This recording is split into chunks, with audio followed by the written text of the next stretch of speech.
For years now, many Australians have worried that our country is changing too fast and not always for the better. This disquiet that had been surging in response to obvious Jew hatred, graffiti, vandalism, firebombings and hate marches has only hardened and intensified since the Bondi massacre. Two people, the son born here and the dad here for almost 3 decades without ever becoming a citizen, thought so little of our traditional commitment to freedom of religion and the sanctity of human life that they turned a Hanukkah celebration into a shooting gallery, inspired, the police say, and the evidence suggests, by Islamic State.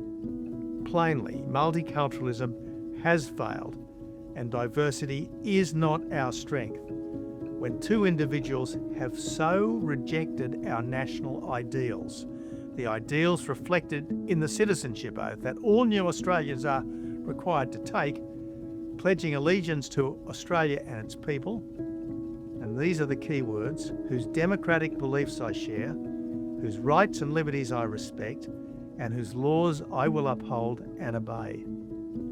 Multiculturalism has failed, and diversity is indeed not our strength. When numerous Muslim leaders seem less interested in condemning that atrocity, the worst ever terrorist attack on our soil, than in chiding the public about the dangers of Islamophobia, even though there are some parts of Islamic thought that are hardly compatible with life in a liberal democracy. The rot was obvious as early as October 8, 2023, when Islamist leaders here celebrated the October 7 atrocity as a day of victory. It's a night of pride!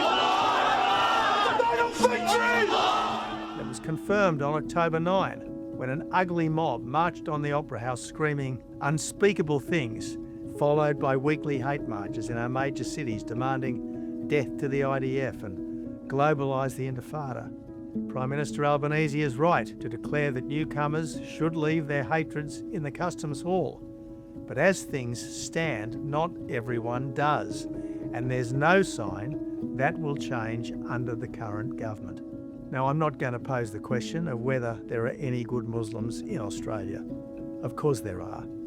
If the Bondi gunmen represented the worst of Islam, the mindset of death to the infidels, on the very same day, Ahmed al-Ahmed represented the best of Islam, protecting people in danger because all life is blessed by God.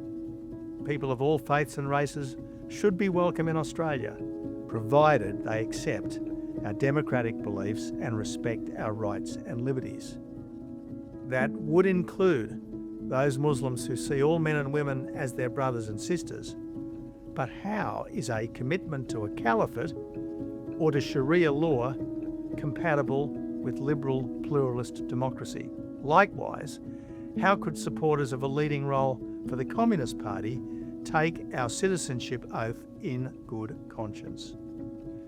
The Bondi massacre should be the final wake-up call that we have needed in order to celebrate diversity less and unity more, and to resolve to keep Australia Australian. If immigrants share our values and want to join Team Australia, our country grows stronger. But if they just want to live in Hotel Australia and take advantage of the facilities, our country becomes more fragmented and more divided. Now, for many years, migrants to Australia were expected to integrate from day one and to assimilate as soon as possible. Lately, though, under the doctrine of multiculturalism, migrants have been encouraged to keep their culture. Indeed, the old view that migrants should be grateful for gaining a better life in Australia has become Australians should be grateful that migrants have given us a more diverse society. What's been forgotten is that migrants choose to come here. They choose Australia because they like what they see. Our Anglo-Celtic core culture, the world's most welcoming, and our Judeo-Christian ethos, the world's most universal.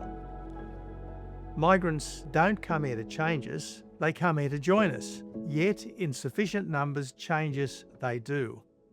even though we do migrants no favours nor ourselves if we allow our country to change to be more like the countries migrants left.